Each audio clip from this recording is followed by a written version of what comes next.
MS classes में आप सभी का स्वागत है। आइए एमपी में आईटीआई ट्रेनर ऑफिसर की भर्ती के लिए आईटीआई के कोपा ट्रेड का पूरा सिलेबस ऑफिशियल सिलेबस के अनुसार 13 टॉपिक्स को 15 से 20 दिनों के अंदर कंप्लीट करने के लिए वीडियो लेक्चर की शुरुआत करते हैं।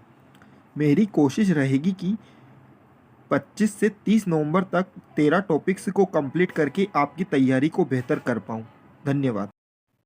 हेलो दोस्तों, इसके पहले हमने DBMS यानी कि डाटाबेस मैनेजमेंट सिस्टम और उससे रिलेटेड कुछ इम्पोर्टेंट बिंदुओं पर विस्तार से चर्चा करी थी। आइए अब हम यूनिट 5 के एक और टॉपिक स्ट्रक्चर्ड क्यूरी लैंग्वेज यानी कि MySQL के ऊपर विस्तार से चर्चा करते हैं। शुरू करते हैं।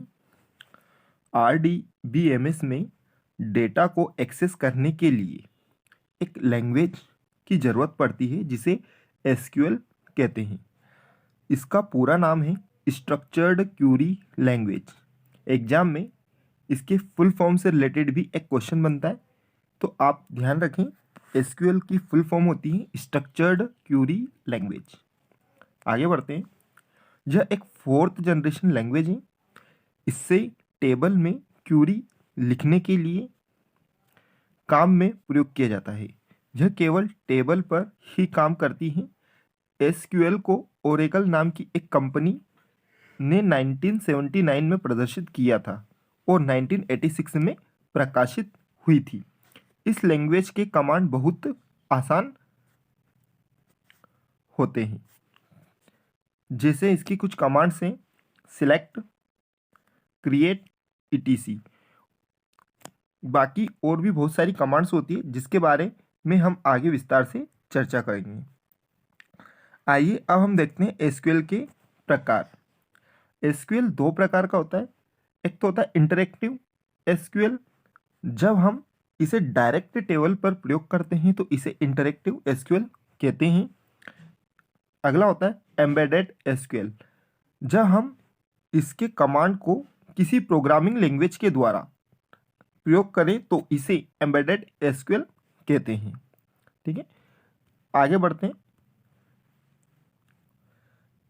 SQL की विशेषताएं। इसके कमांड्स के द्वारा हम टेबल को बना सकते हैं और हटा भी सकते हैं। यह डेटाबेस में डेटा इंसर्ट करने के काम आता है। इसकी मदद से हम अपने अनुसार डेटाबेस से डेटा भी निकाल सकते हैं। इसकी मदद से हम पूरे डेटाबेस को कंट्रोल और मैनेज कर सकते हैं।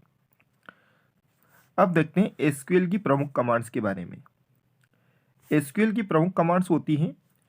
पहला, SQL की कुछ उप कमांड्स होती हैं जैसे डेटा डेफिनेशन कमांड होती है जिसके अंदर आता है D फॉर ड्रॉप टेबल को मिटाने के लिए, A फॉर अल्टर टेबल को अल्टर करने के लिए, R फॉर रीनेम टेबल का नाम बदलने के लिए, C for create table create करने के लिए।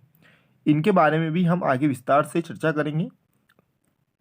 अगला आता है आपका data manipulation commands. I for insert table में नई रो जोड़ने के लिए, U फॉर अपडेट टेबल में डेटा अपडेट करने के लिए, D फॉर डिलीट टेबल के किसी रो को हटाने के लिए डिलीट कमांड का यूज करते हैं, S फॉर सिलेक्ट टेबल से डेटा फेच करने के लिए सिलेक्ट कमांड का यूज किया जाता है। अब देखते हैं विभिन्न प्रकार की क्यूरी एवं उनके प्रयोग के बारे में देखते हैं। SQL को सामान्यतः 4 उपभाषाओं में बांटा गया है। पहला है DDL यानी कि डाटा डेफिनेशन लैंग्वेज, दूसरा है DML डाटा मैनिपुलेशन लैंग्वेज, तीसरा है DCL डाटा कंट्रोल लैंग्वेज, चौथा है DQL डाटा क्यूरी लैंग्वेज। आइए इनकी उपभाषाओं पर हम विस्तार से चर्चा करते हैं। पहली आती है आपकी data definition language. Data definition language के बारे में हम थोड़ी सी चर्चा करते हैं कि डाटा डेफिनेशन लैंग्वेज होता क्या है। डेटा डेफिनेशन लैंग्वेज, इसमें SQL कमांड के सेट होते हैं। यानी कि जैसे कि हमने पढ़ा था डेटा डेफिनेशन लैंग्वेज में कुछ कमांड्स होती हैं। ठीक है, जैसे कि डेटा डेफिनेशन लैंग्वेज में कुछ कमांड्स होती है जैसे ड्रॉप, अल्टर, रीनेम और क्रिएट। ठीक है, तो इनके बारे में आगे अब हम विस्तार से देखते हैं डेटा डेफिनेशन लैंग्वेज के बारे में। इसमें एसक्यूएल कमांड के सेट होते हैं जो डेटाबेस स्ट्रक्चर को बनाने यानी कि क्रिएट करने, बदलने, मॉडिफाई करने एवं हटाने के उपयोग में लिया जाता है। इसके द्वारा डेटा पर कोई बदलाव कार्य नहीं होता। इसके कमांड का प्रयोग सामान्यतः यूजर के द्वारा नहीं किया जा सकता, यानी कि डेटा डेफिनेशन लैंग्वेज का यूजर नहीं कर सकते। इन कमांड्स का प्रयोग प्रोग्राम डेवलपर, डेटाबेस डिजाइनर और डीबीए डेटाबेस एडमिनिस्ट्रेटर द्वारा किया जाता है। ठीक है, यानी कि डेटा डेफिनेशन का यूज आम यूजर नहीं कर सकते। जो प्रोग्राम डेवलपर होते हैं, डेटाबेस डिजाइनर्स होते हैं और डेटाबेस एडमिनिस्टर होते हैं, वही डेटा डेफिनेशन लैंग्वेज का यूज कर सकते हैं। अब हम देखते हैं डेटा डेफिनेशन के कुछ कार्य होते हैं। डेटा डेफिनेशन के प्रमुख कार्य हैं नई टेबल डेटाबेस का निर्माण करना, बनी हुई टेबल की संरचना को बदलना, टेबल डेटाबेस को ड्रॉप करना अर्थात डेटाबेस से ऑब्जेक्ट हटाना, डेटा डिक्शनरी में कमांड जोड़ना, इंडेक्स बनाना और हटाना आदि जो कार्य होते हैं वो डेटा डेफिनेशन लैंग्वेज के थ्रू हम कर सकते हैं। आइए इसकी कुछ कमांड्स हैं उसके बारे में देखते हैं। डेटा डेफिनेशन की कुछ कमांड्स हैं। डी फॉर ड्रॉप टेबल को मिटाने के लिए, ए फॉर अल्टर टेबल को अल्टर करने के लिए, आर फॉर रीनेम यानी कि टेबल का नाम बदलने के लिए, सी फॉर क्रिएट टेबल को बनाने के लिए आदि कमांड्स का यूज हम डेटा डेफिनेशन लैंग्वेज में करते हैं। अगली उपभाषा है आपकी यानी कि उप लैंग्वेज आती है आपकी data manipulation language. Data manipulation language इसको डीएमएल बोलते हैं। इसकी full form data manipulation language होती है। इनकी फुल फॉर्म का भी आप थोड़ा सा ध्यान रखें, एग्जाम में इनसे रिलेटेड क्वेश्चन भी बन सकते हैं। यह एसक्यूएल का वह क्षेत्र है जो हमें डेटाबेस के डेटा को बदलने की स्वीकृति देता है, जैसे कि इंसर्ट टेबल में डेटा इंसर्ट करने के लिए, डिलीट रो को डिलीट करने के लिए, अपडेट टेबल में डेटा को अपडेट करने के लिए। सबसे इंपॉर्टेंट चीज है डीएमएल का प्रयोग टेबल बनने के बाद ही हो सकता है, इससे पहले हम नहीं कर सकते, क्योंकि टेबल बनेगी ही नहीं तो हम उसमें डेटा कैसे बदलेंगे, उसमें डेटा इंसर्ट कैसे करेंगे। तो ये सब जो क्रिया होती हैं मतलब जो ये सब जो कमांड्स काम करेगी ये टेबल क्रिएट होने के बाद ही काम करती है। अगला आता है आपका डेटा कंट्रोल लैंग्वेज डीसीएल। ये एसक्यूएल निर्देश के ही अवयव होते हैं जो कि डेटा एवं डेटाबेस को नियंत्रित करने का कार्य करते हैं। डेटा कंट्रोल लैंग्वेज का प्रयोग डेटाबेस के रखरखाव के लिए यानी कि मैनेजमेंट के लिए होता है। इसमें की ग्रांट रिवोक की स्वीकृति डेटाबेस ऑब्जेक्ट के लिए दी जाती है। अब जैसे कि ग्रांट और रिवोक ये वाला क्वेश्चन आपका 2016 वाले एग्जाम में आईटीआई कोपा ट्रेनर ऑफिसर की एग्जाम में पूछा गया था। ठीक है, तो इस टाइप से क्वेश्चन बनते हैं कि कौन सी कमांड कौन सी लैंग्वेज में आती है। ठीक है, तो ग्रांट रिवोक उपयोगकर्ता यानी कि यूजर को स्वीकृति देने अथवा वापस लेने को ग्रांट और रिवोक कहते हैं। कमिट की बात करते हैं, किए गए कार्य को सुरक्षित सेव करने के लिए कमिट का यूज करते हैं। अगली लैंग्वेज आपकी डाटा क्यूरी लैंग्वेज डीक्यूएल। यह एसक्यूएल निर्देश का प्रमुख अवयव है जिसे एसक्यूएल का दिल हार्ट कहा जाता है। यानी कि एसक्यूएल का हार्ट किसको कहते हैं? डीक्यूएल को। डाटा क्यूरी लैंग्वेज को एसक्यूएल का हार्ट कहा जाता है, दिल कहा जाता है। इसके द्वारा हम डेटाबेस से प्राप्त कर सकते हैं। इसके कार्य हेतु सिलेक्ट स्टेटमेंट का प्रयोग करते हैं, यानी कि सिलेक्ट स्टेटमेंट का यूज डेटा क्यूरी लैंग्वेज के द्वारा किया जाता है। यानी कि डेटा क्यूरी लैंग्वेज में सिलेक्ट स्टेटमेंट का यूज होता है। एसक्यूएल में डेटाबेस 3 प्रकार से तैयार किया जा सकता है। एक तो क्यूरी एनालाइजर के थ्रू, इंटरप्राइज मैनेजर के थ्रू और विजार्ड के थ्रू। ये चीज़ हमको ध्यान में रखनी है कि एसक्यूएल में 3 प्रकार से डेटा तैयार किया जाता है। आगे बढ़ते हैं। अब आती है आपकी प्रमुख कमांड्स, यानी कि कमांड्स के बारे में हम देखते हैं कि कौन कौन सी कमांड्स हम एसक्यूएल लैंग्वेज में यूज करते हैं। पहला आता है आपका टेबल बनाना, क्रिएट टेबल। कमांड की सहायता से डेटाबेस में हम टेबल का निर्माण कर सकते हैं। जब भी हमको टेबल बनाना होती है डेटाबेस में तो हम क्रिएट टेबल कमांड होती है उसका यूज करते हैं। इसके कुछ इंपॉर्टेंट पॉइंट्स देखने। टेबल में टेबल में हम कॉलम क्रिएट करते हैं, तो कॉलम का नाम जो होता है 30 लेटर से ज़्यादा का नहीं होना चाहिए। कॉलम का नाम अल्फ़ाबेट जैसे A to Z स्मॉल होना चाहिए, कैपिटल से ही प्रारंभ होना चाहिए। स्पेशल कैरेक्टर ओनली अंडरस्कोर का प्रयोग आप कर सकते हो कॉलम के नेम में। एसक्यूएल में रिजर्व्ड वर्ड का प्रयोग कॉलम में नहीं किया कर सकते। रिजर्व वर्ड जैसे कि जो भी प्री डिफाइंड कीज होती हैं उनका यूज हम नहीं कर सकते कॉलम के नाम में। आगे देखते हैं। अगली कमांड है आपकी टेबल में डेटा इंसर्ट करना। एक बार जब हम टेबल क्रिएट कर लेते हैं तो उसमें डेटा इंसर्ट करना प्रमुख कार्य होता है। टेबल बनने के बाद उसमें कुछ नया डेटा हमको जोड़ना होता है, तो इंसर्ट कमांड का यूज हम करते हैं। तो उसके लिए हम यूज करते हैं इंसर्ट इनटू कमांड का। तो इस कार्य को हम इंसर्ट इनटू कमांड के द्वारा करते हैं। अगला आता है आपका टेबल में डेटा को प्रदर्शित करना। टेबल में डेटा इंसर्ट करने के पश्चात इन्हें प्रदर्शित करने की आवश्यकता होती है। इसके लिए सिलेक्ट कमांड का यूज किया जाता है। टेबल में डेटा को प्रदर्शित करने के लिए, शो करने के लिए सिलेक्ट कमांड का यूज हम करते हैं। आगे बढ़ते हैं। टेबल के डेटा को फिल्टर करना अथवा ढूंढना। कभी कभी हमें सीमित डेटा को प्रदर्शित करना है, तो इसके लिए एसक्यूएल हमें डेटा टेबल को फिल्टर करने की सुविधा प्रदान करता है, यानी कि डेटा को हम फिल्टर भी कर सकते हैं। टेबल के डेटा को 3 प्रकार से फिल्टर किया जा सकता है। चुने गए कॉलम एम सभी रो के थ्रू, चुनी गई रो एम सभी कॉलम के थ्रू, और चुने गए कॉलम और चुनी गई रो के थ्रू।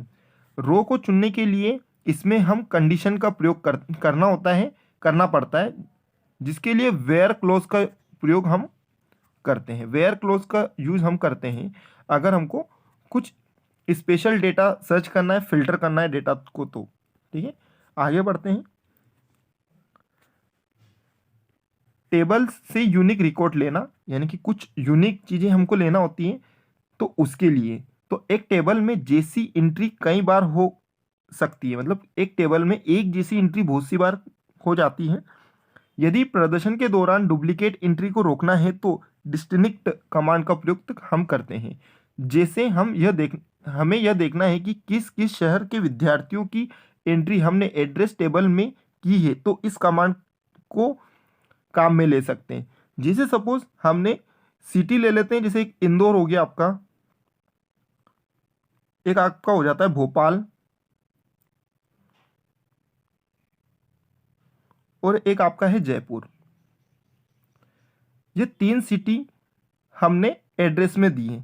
तो जब भी हम डिस्टिंक्ट कमांड का यूज करेंगे तो तीनों सिटी के नाम आएंगे, जिसमें हमको पता चल जाएगा कि इंदौर से कितने स्टूडेंट ने इनरोल किया है अपने स्कूल या इंस्टीट्यूट पर। तो वो जानकारी निकालने के लिए डिस्टिंक्ट कमांड का यूज हम करते हैं। टेबल में डेटा को शॉर्ट करना, यानी कि उसको जमाना असेंडिंग और डिसेंडिंग ऑर्डर में। एसक्यूएल टेबल के डेटा को शर्त के अनुसार असेंडिंग और डिसेंडिंग ऑर्डर में सॉर्ट किया जा सकता है।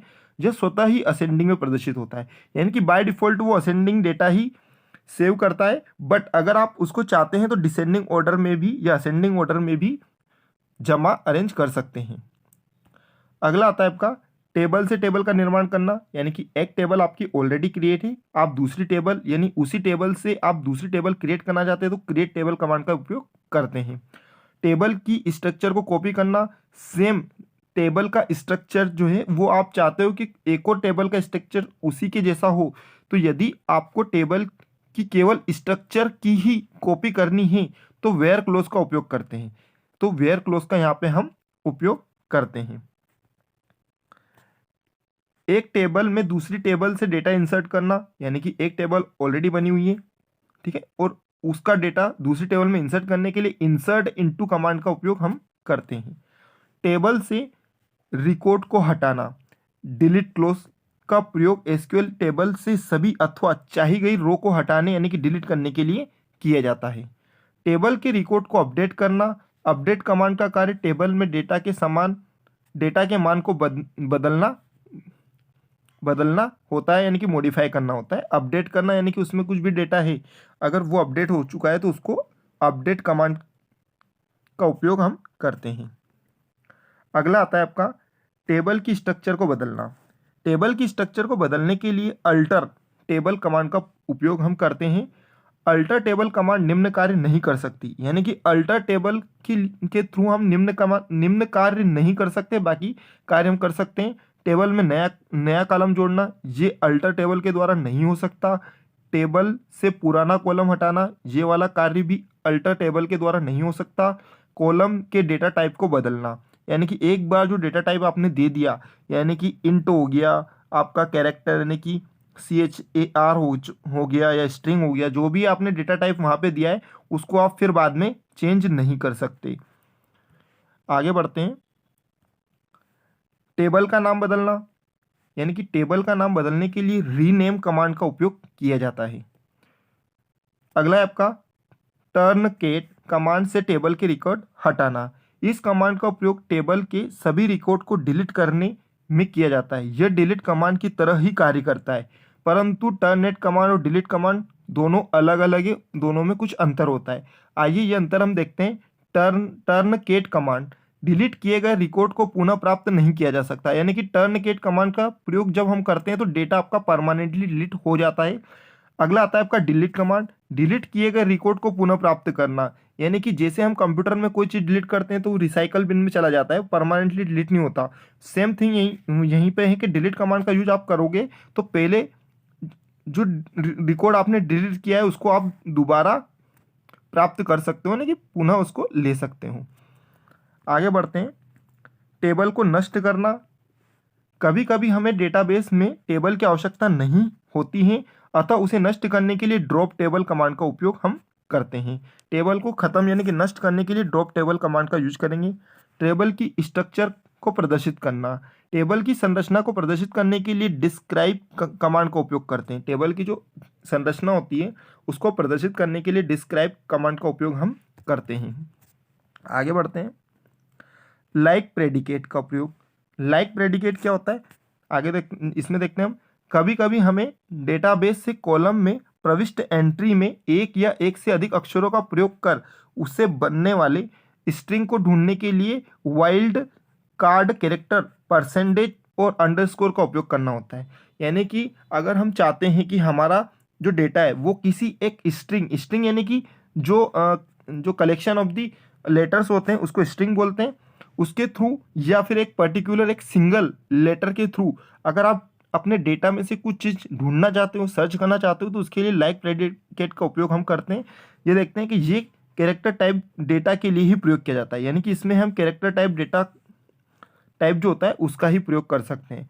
परसेंटेज की बात करते हैं। यह किसी भी एक एवं किसी भी लंबाई की स्ट्रिंग को अलो करता है, यानी कि आपको राम नाम से जितने भी स्टूडेंट है या जितनी भी डेटा एंट्री आपने की है उसकी जानकारी चाहिए तो आप परसेंटेज का यूज करेंगे। अगर अंडरस्कोर का आप यूज करो तो आप पर्टिकुलर एक कैरेक्टर के थ्रू डेटा को सर्च कर सकते हो, यानी कि अगर आपको ए से रिलेटेड जितना भी डेटा इंसर्ट है उसको आप ढूंढ सकते हो।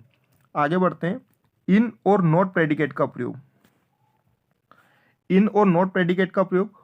इक्वल ऑपरेटर एक मान की तुलना दूसरे मान से करने के लिए प्रयोग किया जाता है, यानी कि इक्वल जो होता है वो क्या होता है, कंपैरिजन ऑपरेटर होता है। दो चीज में हम तुलना करते हैं, कंपैरिजन करते हैं। जबकि इन प्रेडिकेट के द्वारा हम मान की लिस्ट से तुलना करते हैं, यानी कि जो भी वैल्यू होती है उसकी लिस्ट जो होती है उससे तुलना हम करते हैं।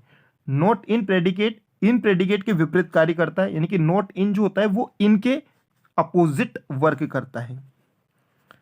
ठीक है, तो आइए दोस्तों, हमने अभी डेटाबेस मैनेजमेंट सिस्टम इससे पहले वाले वीडियो में और अब माई एसक्यूएल पर वीडियो पर चर्चा करी है। होप कि आपको ये वीडियो लेक्चर समझ में आए होंगे। ठीक है, नेक्स्ट टॉपिक भी हम कंटिन्यू डालते रहेंगे। धन्यवाद।